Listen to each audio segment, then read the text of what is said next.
زموږ چینل ته که چا زموږ چینل نوي سبسکرایب بټن ووهئ د په څنګ کې د بیل بټن کلیک وکړئ بیا وروسته په آل باندې کلیک وکړئ ترڅو هره ویډیو په خپل وخت تاسو ته در ورسیږي.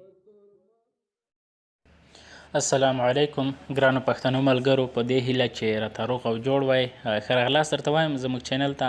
یو ښایسته غوندې اپلیکیشن درته ښیم. د دې اپلیکیشن په واسطه تاسو کولی شئ چې اوس خپل موبایل هر چاته ورکئ. کله چې تاسو خپل موبایل ته کوډ ورکئ، دا کوډ بیا غواړئ چې څوک ستاسو موبایل کې ګوتې ونه وهي، یعنې ستاسو موبایل څخه غلا ونه کړي، نو دا پروګرام تاسو انیبل کړئ، دا فعال کړئ. کله چې تاسو هغه ته موبایل ورکوئ غلط کوډونه ورکوي، نو هغه څخه دا اپلیکیشن په واسطه عکسونه اخلي. کله چې د دې څخه عکسونه واخلي نو تاسو ته معلومات ورکوي چې ستاسو د موبایل څخه چا غلا کړي ده، چا شیان ترې پټ کړي دي.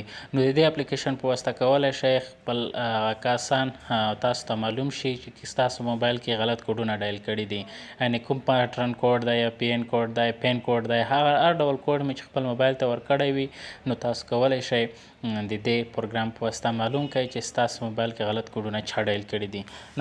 نو راځم طریقه درته ښیم. که چا زموږ چینل نه وي زموږ چینل سبسکرایب کړئ، د په څنګ کې بیل بټن ووهئ. که چیرې د نورو اپلیکیشنو یا د نورو څه پوښتنه د یوټیوب په انټرنیټ په اړه کومه پوښتنه لرئ کمنټ وکړئ، ویډیو لایک کړئ او شیر یې کړئ. نو راځم چې پروګرام درته ښیم. دا پروګرام ترډ آی په نوم دی. دا له پلی سټوره ډاونلوډ کړئ یا له ګوګله ډاونلوډ کړئ. دا پروګرام چې کله تاسو ډاونلوډ کړئ بیا به انسټال کړئ. د انسټال څخه وروسته به راشئ په دې باندې به کلیک وکړئ. کله چې کلیک وکړه نو ستاسو ته دا پروګرام خلاصیږي. نو دلته د منځنی کوم بټن چې ګورئ دا بټن باندې به کلیک وکړئ. دا به داسې ووهئ چې کله سور رنګ غوره کړي نو دا پروګرام انیبل شو.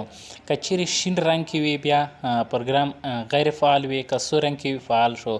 نو اوس په خپل موبایل د دې پروګرام څخه خارج شئ او خپل موبایل به کوډ کړئ. کله چې کوډ کړئ او د کوډ څخه وروسته ستاسو ډایرکټ به تاسو ته تصویر راواړوي. نو زه بیا به ګیلري ته لاړ شئ. ګیلري کې به وګورئ آی کچر په نوم دی خپل فولډر جوړیږي. کله چې د انسټایل شئ د دې انسټایل سره یو فولډر جوړیږي. تاسو ګورئ دا فولډر دی. دا کسان مثلا چې چا زما دا اوس چې چا د موبایل څخه غلط کوډونه ورکړي دي هغه ټولو څخه عکسونه اخیستي دي.